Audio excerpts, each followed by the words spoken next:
Il pensait avoir gagné, que sa réputation était détruite, que personne n'oserait la défendre après ce qui s'était passé. Mais maintenant, la vérité venait à la lumière, et ceux qui avaient tenté de l'humilier étaient les mêmes qui, à présent, imploraient la miséricorde. Caroline Leavitt avait toujours su que le monde de la politique n'était pas fait pour les faibles. Depuis qu'elle était entrée dans ce milieu, elle avait affronté résistance, méfiance et attaques venant de tous les côtés. Mais rien ne l'avait préparée à ce qui s'était passé cette nuit-là. Le talk-show auquel elle avait été invitée promettait un débat équilibré sur les politiques qu'elle défendait. Du moins, c'était ce qui avait été promis. Mais dès qu'elle entra dans le studio, elle sentit la tension dans l'air. Quelque chose n'allait pas. Les premières questions semblaient normales, quoique chargées d'un ton sceptique. Caroline était déjà habituée à cela. Le jeu médiatique était prévisible. Mais ensuite, tout changea. L'un des présentateurs se pencha en avant, plissant les yeux, et demanda « Soyons honnêtes, Caroline, tu n'es pas ici pour tes qualifications. Tu es ici parce que tu es loyale. C'est ton seul mérite, n'est-ce pas ?» Le public réagit par des murmures et quelques rires étouffés. L'intention était claire, la déstabiliser. Le jeu psychologique était lancé. Elle prit une profonde inspiration, gardant le contrôle. Si elle explosait, elle leur donnerait exactement ce qu'ils voulaient. « Je suis ici parce que j'ai conquis ma place », répondit-elle fermement. « Si vous voulez débattre de politique, débattons-en, mais si vous préférez les attaques personnelles, cela ne fait que démontrer le manque d'arguments. » Mais il n'était pas intéressé par des arguments. L'attaque avait été répétée, chaque mot soigneusement choisi pour l'affaiblir devant les caméras. Un autre présentateur saisit l'occasion. « Conquise ou livrée ?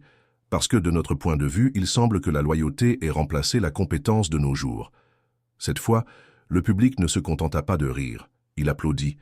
C'était un spectacle, une lynchage public déguisé en interview. Caroline se rendit compte que peu importait ce qu'elle disait, ils avaient déjà décidé de la narration. Les questions suivantes arrivèrent chargées d'insinuations, d'interruptions et de rires méprisants.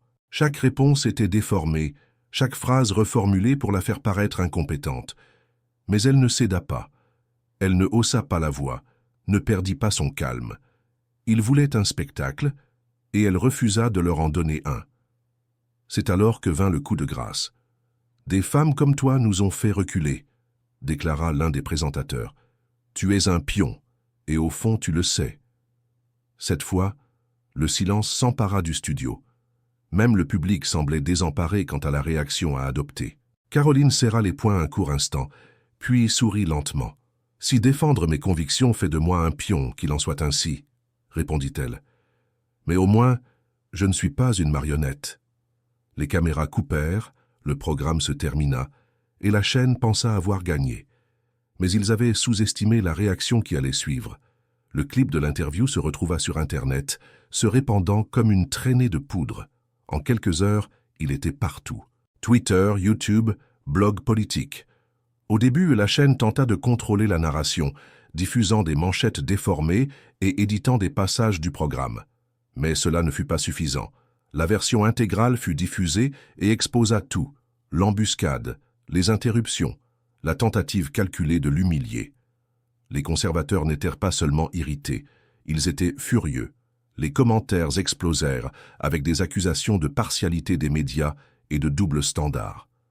Même ceux qui ne soutenaient pas Caroline ne pouvaient nier ce qu'ils avaient vu. Ce n'était pas un débat, c'était une attaque. Les hashtags surgirent rapidement. Préjugés, donne less médias. Reste forte, Caroline. Annule le show. Des politiciens républicains se prononcèrent. Des commentateurs conservateurs analysèrent chaque détail de l'affrontement. Et puis, quelque chose d'inattendu se produisit. Même certains libéraux admirent que le programme avait dépassé les limites. Mais la tempête ne faisait que commencer. Les sponsors commencèrent à être mis sous pression. Le public ne voulait pas seulement s'indigner sur les réseaux sociaux, il voulait des conséquences. Les entreprises qui faisaient de la publicité dans le talk show furent inondées de messages exigeant des explications. Certaines tentèrent d'ignorer le problème, d'autres émirent des déclarations génériques. Mais ensuite, l'un des plus grands sponsors du programme annonça son retrait. La décision fut un coup fatal. Craignant les répercussions, d'autres entreprises suivirent le même chemin. Soudain, la chaîne se rendit compte que la situation était hors de contrôle. Dans les coulisses, des sources anonymes rapportèrent une panique parmi les dirigeants. Des réunions d'urgence furent organisées pour tenter de renverser la crise. Mais il était déjà trop tard. Les présentateurs du programme gardèrent le silence au début. Ensuite, ils lancèrent une déclaration vague sur des discussions passionnées et une diversité d'opinions. Mais personne ne crut à cette narration. Et puis, des rumeurs commencèrent à circuler selon lesquelles Caroline préparait une action en justice. Elle n'avait pas besoin de s'exprimer publiquement. La presse le faisait déjà pour elle. Des avocats commencèrent à analyser les enregistrements et les transcriptions de l'interview. Des experts juridiques affirmèrent que le dossier était solide. Ce n'était pas seulement une critique, mais une tentative délibérée de détruire sa crédibilité et de lui nuire professionnellement. Et puis, vint la révélation qui changea tout. Des messages internes de la production du programme furent divulgués. Les emails montraient que tout avait été planifié à l'avance. Parmi les instructions envoyées à l'équipe du programme, une phrase attira l'attention. « Assurez-vous qu'elle trébuche. Interrompez-la si elle semble trop à l'aise. » Ce n'était pas du journalisme, c'était un piège. La nouvelle fit l'effet d'une bombe. Les téléspectateurs qui tentaient encore de défendre le programme se retrouvèrent sans argument. Les journalistes de la propre chaîne commencèrent à se distancer de l'affaire. Et puis une ancienne productrice du talk show décida de prendre la parole. D'abord de manière anonyme, ensuite publiquement. Elle révéla que cette pratique n'était pas nouvelle. Des invités conservateurs étaient systématiquement ridiculisés, tandis que les progressistes bénéficiaient d'un traitement beaucoup plus clément. Tout faisait partie d'une stratégie pour manipuler la narration. La chaîne, désespérée, tenta de minimiser les dégâts. Elle émit des déclarations, tint des réunions avec les annonceurs restants, réorganisa la programmation. Mais cela ne servit à rien. Le public avait déjà décidé, il était temps de passer à des conséquences réelles. C'est alors que Caroline fit ce que tout le monde attendait. Elle engagea une action en justice. La réponse de la chaîne fut immédiate et prévisible. Ils qualifièrent l'action de frivole et politiquement motivée. Mais le mal était déjà fait. Davantage de sponsors se retirèrent. L'audience du talk show s'effondra. Les réseaux sociaux de la chaîne furent inondés de critiques. Et ensuite, le revirement final. Un autre ancien employé se manifesta. Cette fois, il ne s'agissait pas seulement d'un programme spécifique, il s'agissait de toute la chaîne. Il apporta des preuves que la manipulation des interviews était une pratique courante. Des documents internes, des instructions explicites, des vidéos non montées. Le procès de Caroline n'était plus seulement à son sujet, il était question de la crédibilité des médias. Désormais, la bataille ne se jouait plus uniquement dans les tribunaux, il s'agissait de la vérité, et la vérité émergeait. La tempête que la chaîne avait tenté de contenir se transforma en ouragan. Le procès de Caroline n'était pas simplement un affrontement juridique, c'était un symbole de ce que beaucoup appelaient le grand compte à rebours des médias. Pendant des années, les talk-shows et les programmes d'interview manipulèrent les narrations, construisaient des pièges déguisés en débats et choisissaient des cibles pour des humiliations publiques. Mais cette fois, ils avaient choisi la mauvaise personne. Le tribunal était bondé. Des reporters remplissaient chaque recoin, des caméras capturaient chaque expression. Dehors, des manifestants brandissaient des pancartes, divisées entre partisans et critiques. Caroline s'assit avec ses avocats, observant l'équipe juridique de la chaîne. Ils étaient confiants. La chaîne possédait des ressources, de l'influence et une expérience en gestion de crise. Mais cette fois, quelque chose était différent. Les preuves étaient irréfutables. Le procès commença avec les avocats de Caroline, présentant leur dossier. Ils n'allaient pas seulement soutenir que leur cliente avait été lésée, ils allaient prouver que c'était un schéma récurrent de la chaîne. Cette affaire ne concerne pas une divergence d'opinion politique, déclara l'avocat principal. Il s'agit de responsabilité. Notre cliente a été la cible d'une attaque orchestrée, et non d'un débat honnête. Les preuves parlent d'elles-mêmes, et elles parlaient vraiment. Le premier coup vint des emails divulgués. Des messages échangés entre producteurs et présentateurs montraient clairement que l'interview avait été montée de toutes pièces pour la déstabiliser. L'objectif n'était pas de discuter d'idées, mais de la mettre contre un mur, de l'humilier et de renforcer une narration déjà définie bien avant qu'elle n'entre dans le studio. La défense de la chaîne tenta de discréditer les emails, affirmant qu'ils avaient été sortis de leur contexte. Mais alors apparut la témoin clé. Une ex-productrice qui avait déjà parlé anonymement à la presse décida de témoigner. Elle monta sur le banc des témoins, regarda directement le jury et déclara « J'ai travaillé sur ce programme pendant 4 ans. J'ai vu cette tactique être utilisée à plusieurs reprises contre des invités conservateurs. Nous recevions des instructions pour interrompre, déformer les propos et veiller à ce qu'ils ne paraissent jamais forts. » Le tribunal resta silencieux. L'avocate de Caroline demanda alors qu'elle explique plus en détail. Les producteurs planifiaient ces interviews pour démoraliser certains invités. Il y avait des réunions avant chaque programme où nous décidions quel sujet serait utilisé pour acculer quelqu'un. Et oui, Caroline Leavitt était une cible intentionnelle. Puis, la preuve définitive. L'équipe de Caroline présenta des extraits d'interviews passées, montés côte à côte.